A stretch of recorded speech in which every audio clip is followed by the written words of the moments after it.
Hello friends, welcome to Thenmozhi vlogs. இன்றைக்கி நான் market கிளம்பும்போது பார்த்திங்க அப்படின்னா கேரட் வேணுமா அப்படின்னு கேட்டிருந்தாங்க. ஏதோ சமையலுக்கு கேட்குறாங்கன்னு சொல்லிவிட்டு நான் சரிம்மா கேரட் ரொம்ப இன்ட்ரெஸ்ட்டாக சாப்பிடுவாங்க போலன்னு நினச்சிட்டு இருந்தேன். இல்லைம்மா எனக்கு ஒன் கேஜ் கேரட் வேணும், நாங்கள் அதில் புதுசாக ஒரு ஸ்வீட் செய்ய போகிறோம் அப்படின்னு சொல்லிட்டு இருந்தாங்க.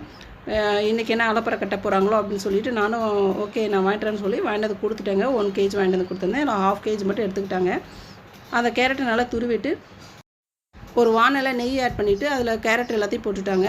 இதோட நிலக்கடலையை வந்து வறுத்துட்டு அதை பொடி பண்ணி போட்டுட்டாங்க. சுகர் வந்து தேவையான அளவு போட்டுக்கிட்டாங்க.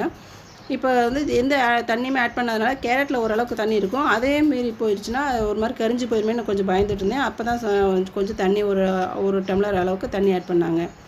இதுக்கு இடையில் அடிக்கடி நெய் ஒவ்வொரு ஸ்பூனாக ஆட் பண்ணிகிட்டே இருந்தாங்க. அதுக்கு ஏன் அப்படி ஆட் பண்ணாங்க, ஒன்றா ஊற்றிருக்கலாமே அப்படின்னு கூட நான் கேட்டேன். இதோட ஒரு சிட்டிகை உப்பு ஆட் பண்ணிக்கிட்டாங்க. எந்த ஸ்வீட் செஞ்சாலும் உப்பு கொஞ்சம் போட்டோமா அப்படின்னா அது ஸ்வீட் நல்லாவே தூக்கலாக தெரியும். இப்போ எல்லாத்தையுமே சேர்த்து அமுக்கி வேக வச்சுட்டே இருந்தாங்க. இது என்னென்னு என்ன பேர் வைக்கிறதுன்னு எனக்கு தெரியாமல் நான் மட்டும் முழிச்சிட்டு வீடியோ எடுத்துகிட்டு இருந்தாங்க. ஆனால் ஸ்மெல் மட்டும் ரொம்ப சூப்பராக வந்துச்சு. ஏலக்காயெல்லாம் தட்டி போட்டதுக்கப்புறம் ரொம்ப நல்லா இருந்துச்சு. இது ஒரு மூடி போட்டு கொஞ்சம் வேக வச்சுருந்தாங்க.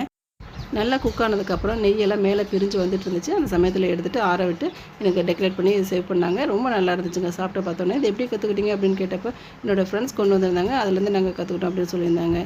இது உங்களுக்கு பிடிச்சிருக்கு அப்படின்னா லைக் பண்ணுங்கள். தேங்க்ஸ் ஃபார் வாட்சிங்.